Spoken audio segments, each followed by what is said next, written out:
over the course of a year, you have, and let's just make this math real simple, there's 50 weeks times 40 hours is 2,080 hours in a year. Figure there's 2 weeks of vacation, that's 80 hours, so you just have 2,000 hours a year. Let's just do the math simply. You're paying $20 an hour times 2,000 hours a year, that's $40,000 you're paying somebody.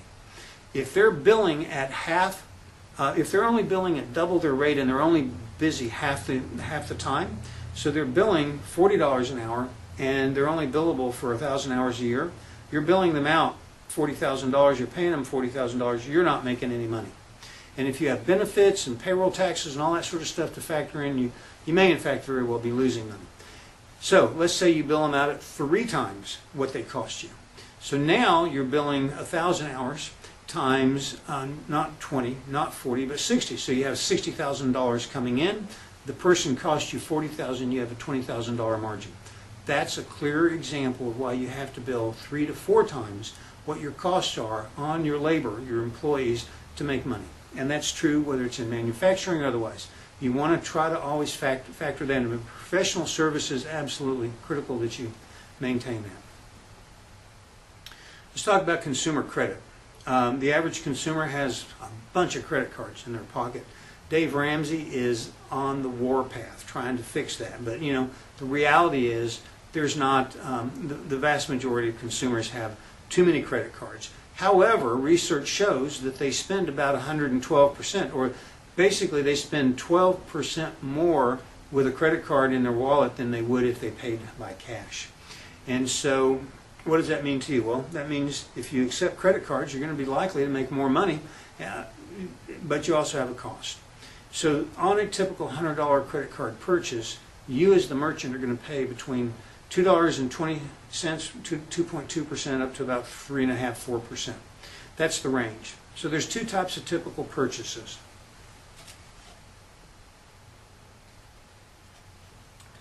One is what I call the traditional credit card transaction.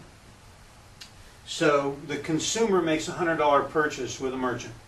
The merchant submits the credit card to their bank, to the merchant's bank, who then transfers it out to the processing house that collects the money from Visa or MasterCard and charges a fee. Then Visa or MasterCard sends the money to the bank, and the bank charges a fee, and then they deposit the money back in the merchant's account. The merchant will end up with about $9 and about 97% of what they spent. So the merchant gets back about $97 plus or minus. So there's about a $3 cost in there. An online purchase is a little bit simpler. The consumer makes a $100 purchase. The merchant submits that to a credit card processing house that takes about 3%. The credit card processing house then moves the money over to the merchant's bank, which typically takes a transaction fee. So by the time all of that happens, they end up with, again, about 96.5% to 97% of the money in the account. So when you do the old style versus the new style, most merchants are moving towards internet-based processing. A tremendous amount of internet-based processing is occurring. Even though it's a more efficient system, the costs are really not changing for the merchant. When you, as a merchant, as a business entrepreneur, accept credit cards, here are some of the things that you need to think about. All credit cards processing has address verification. If you turn that on, your costs go down.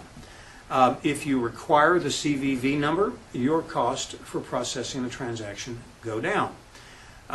If you're doing charges online, you're going to have the ability to check the IP address of the customer. That's a safety thing that you can do. There are a variety of different ways that you can monitor your e-commerce store with analytics. Also be aware of large orders. Make sure that you don't ship before you're sure that you're being paid.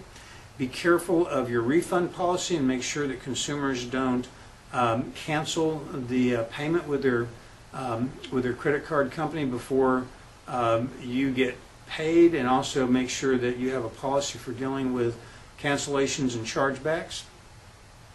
Post those notices on your website. and make sure that you have a good relationship with your processing house. That takes care of our discussion on pricing, and we'll see you soon.